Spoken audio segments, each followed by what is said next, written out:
I think the Vancouver Canucks Instagram page earlier this evening said it best. Go, Petey. It's your birthday. Oh, yes, man. The Vancouver Canucks have gotten their revenge. After a stellar comeback victory by Calgary in Vancouver in Game 1 of the season, the Canucks have defeated the Calgary Flames, this time 3-1 at home on Elias Pettersson's birthday. And not only was it Pettersson's birthday, it's a cause for celebration. It's a glistening ray of hope in a season that has not started out all too well for EP40. But this was also a game where Pettersson scored himself 2 points, a goal and an assist, to go with his 2 points in his previous game, which were also 1 goal and 1 assist. Pettersson has been doing some pretty good work lately, and I think, I'm not going to make any conclusions, not going to say that he is fully back yet, but as Satyr Shah said on the intermission, I think Canucks fans are slowly starting to ease back into that idea that EP40 could very well be on his way to being back. But of course, all Pettersson birthday talk aside, the biggest story about today's game was about another Swede who had made his NHL debut tonight on a line with JT Miller and Pius Suter. It is none other than Jonathan Lekkerimaki, who, I'm going to say, had a really strong showing. He was given power play time, he was given top 6 time, and I think a lot of Canucks fans saw in the game of Jonathan Lekkerimaki a lot more offensively than what they had seen out of guys like Arshdeep Bains, for example, who also did play in this game. He had about 10 minutes time on ice. Lekkerimaki had 14. And I feel like for Lekkerimaki, especially with the power play looks that he got, this is a player who has an offensive-leaning brain that has such a refined ability to do the right thing, or the more creative thing, in the O-zone. The most impressive part about Lekkerimaki's game, in my opinion, wasn't the shots. He had 2 shots in this game. Okay, great. But they were the passes that he made, and also the pass receptions that he was able to do whilst on the power play. I actually was really impressed with Lekkerimaki's overall package as a forward, not necessarily just his prime shooting ability. We had spoken about this earlier this afternoon, but hey, the guy averages like 7 shots a game, 6 shots a game in the AHL. It's ridiculous. So the fact that he only got 2 today, a little bit of a downgrade, but of course, AHL, NHL, it's a bit different. He's just trying to get his feet wet under him after all, and it came in a pretty good 3-1 victory. He didn't get any points, but he still looked awesome. Now, I'm going to be honest as well, my viewing experience for this game was a little bit tainted because I didn't realize it, but I had the Sportsnet West broadcast on my television for the first, 25 minutes of game time? I was wondering, I was like, okay, where's Shorthouse? Why is the commentary so biased for Calgary? These guys do not stop talking about Calgary Flames guys and Calgary Flames stories that the Vancouver love was absolutely not there. I was feeling none of it. So I was getting a bit frustrated watching this game in the first period until some part during the second. I was like, oh wait, we're on the wrong channel. Sportsnet Pacific is where it's at. That's where John Shorthouse is. Great.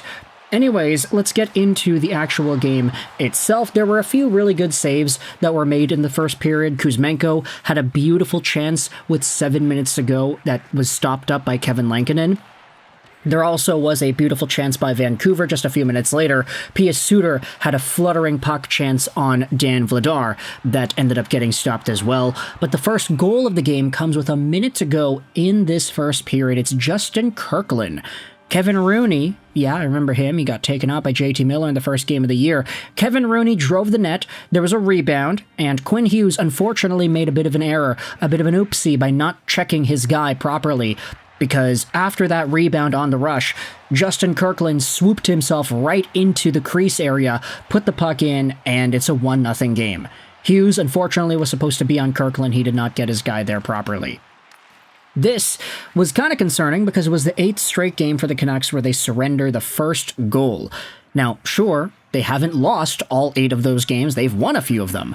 But the fact that they have not started out the scoring in a bit, it's starting to get a little bit frustrating, but still, it's good, I would say, that you're starting to believe in this team's capability to fully come back and be in a position to still produce offense and not let an early goal against take him out of it. At the end of the first period, though, this is where the Canucks started to get a little bit hot because they had themselves a power play opportunity, a delayed power play, and Elias Pettersson was trying to make something happen here on the 6-on-5 towards the end of the frame. He refused to shoot the puck at the last second. He had a really good chance to do so. A lot of people, myself included, were a little bit frustrated with that. The period comes to an end, and the Canucks are going to get a full 2-minute power play to start out the second.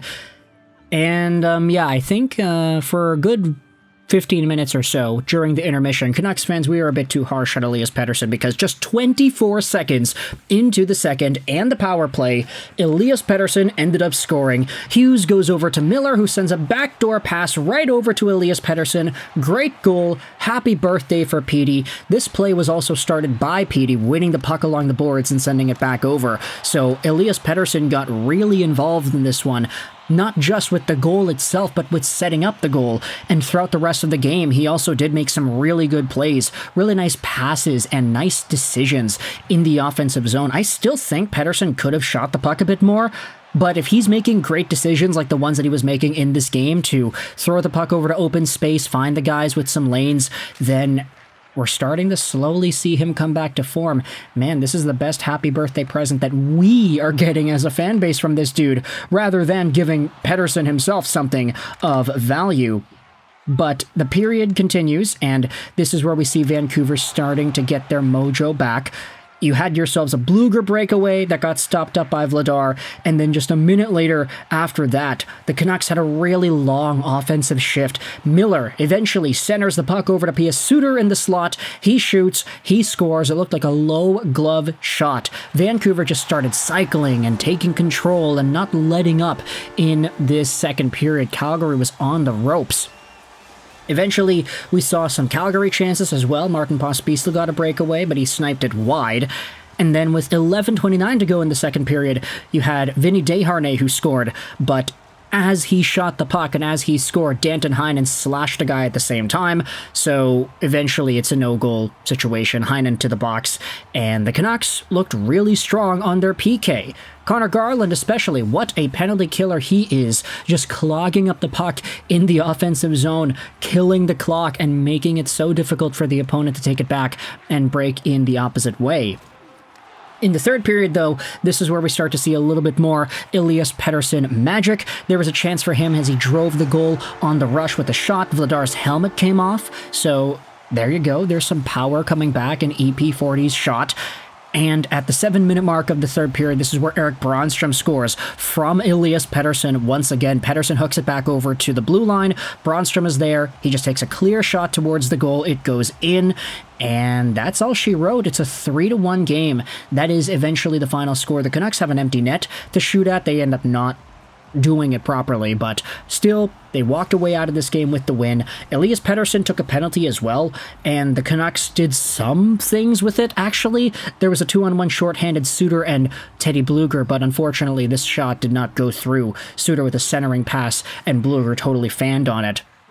But the Canucks' penalty kill in this one was perfect as they suited up for two shorthanded situations. They killed them both off. They looked very strong in the process. Calgary, they are coming off of a back-to-back. They played against the LA Kings yesterday, and they did very well in that game, so maybe they were a bit tired, maybe they weren't at their best, but Vancouver certainly took their moments to capitalize on that, which is obviously what we want to see for Elias Pettersson and his birthday. So it's another 2-point game here for EP40. Quinn Hughes had himself 1 point. Miller had himself 2 points. Jake DeBrusk and Brannstrom also got themselves assists on this one. So yeah, Brannstrom with 2 points, a goal and an assist. Nice to see that out of the young Swede. Lekkerimaki looked pretty good. Arshdeep Baines, I didn't really notice too much out of him. Niels Höglander, I think, could have been a bit better as well. There was a chance that he had that was set up by Elias Pettersson, a beautiful cross-crease opportunity that Höglander just kind of shot a little bit weakly, unfortunately. But other than that, Pettersson looked good. I'm starting to believe a little bit more. $11.6 million a year, he's got to show that he's worth it, right? And if this game is yet another one of those small steps that allows him to fully bleed into that sort of potential, then I'm all for it. He had 2 points in this game, and it still looked like he was holding back a little bit. Let me know your thoughts in the comment section below, but the Canucks beating the Calgary Flames 3-1. I hope you enjoyed this video. And bye.